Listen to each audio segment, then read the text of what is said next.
कुडाळा येथे MRGSचे काम बोगस, ग्रामपंचायतचा कारभार चव्हाट्यावर. पंचायत समितीच्या अधिकाऱ्यांनी केली चौकशी. वसमत तालुक्यातील कुडाळा येथील ग्रामपंचायतीचा कारभार चव्हाट्यावर आला आहे. MRGSचे काम बोगस असल्याच्या तक्रारीनंतर पंचायत समितीच्या अधिकाऱ्यांनी कामाची चौकशी केली.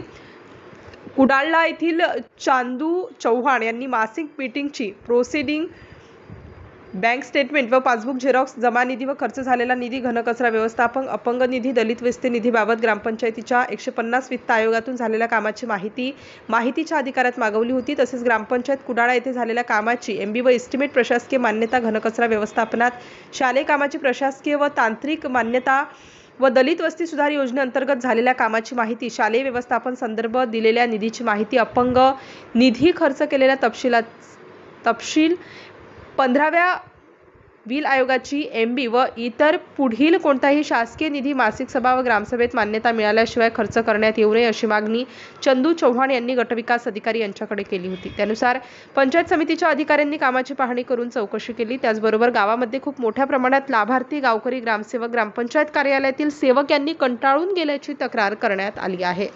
चांदू सुदामराव चव्हाण, राहणार कुडाळा, तालुका वसमत, जिल्हा हिंगोली. आमच्या इथे एमर्जन्सी कामं काही त्याचे कामं काही योजना ग्रामपंचायतच्या सर्व बोगस चालू असल्यामुळं ग्रामसेवक आणि सरपंच दोघं जण मिळून सर्वांनी सदस्याला न विश्वासात घेता, गावाला न विश्वासात घेता, आमच्या गावात जशी ग्रामसेवकबाई नवीन आली तेव्हापासून ग्रामसभा नाही, सदस्याची मासिक सभेवर सही सुद्धा नाही, सदस्याला विचारित सुद्धा नाहीत. त्याच्यामुळं आम्ही पंचायत समिती BDO साहेबाकडे जाऊन ही तक्रार केली होती. मग काल BDO साहेबांना पूर्ण पंचायत समितीची टॉप पाठवून गावाचे सर्व रस्ते हे सगळे तपासले. रस्त्याचे कामं लोकांना स्वतःच्या पैशामधून एकरी 1000 रुपये लावून रस्त्याचे कामं केलेले 2-2, 1.5 किलोमीटर या सरपंचांनी सगळ्या लोकांना बनवाबनी करून मी तुमचा रस्ता एमर्जन्सीच्या बजेटमधून करून देतो म्हणून त्या लोकांना समजा याच्यात काढून त्या लोकांपासून खाते पुस्तकं हे घेऊन पैसे एमर्जन्सी त्याच्या नावावर काढायला चालू केलं. मात्र हे मातीचे काम झालेलं होतं, हे शेतकऱ्याच्या वर्गणीमधून झालेलं होतं. ते शेतकऱ्यांना त्याच्यावर जवळपास 200 ट्रीप फाळा करून टाकलेली होती. त्या बजेटचे पैसे हे रोजगार सेवक आणि सरपंच आणि काही लोक गावातले चालर चिलर त्याच्या उसूड्या करणारे लोक ते सोबत राहून शेतकऱ्याच्या पैशानं केलेल्या रस्त्याची बजेट खाण्याच्या मागं होते. त्याच्यामुळे ही आम्ही उठावणी केली.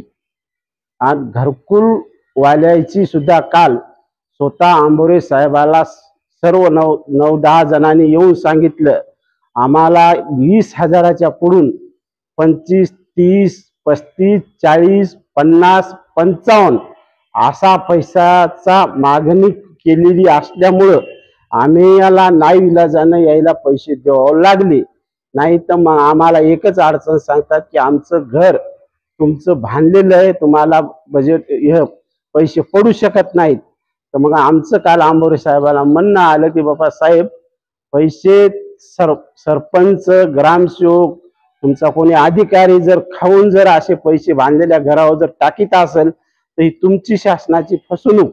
हे लोक कशामुळं करायचे? यायचं पोट भरलं का पैसे टाकायला जमतात, आणि नाही पोट भरलं का मग पैसे तुम्हाला घर भेटत नाही.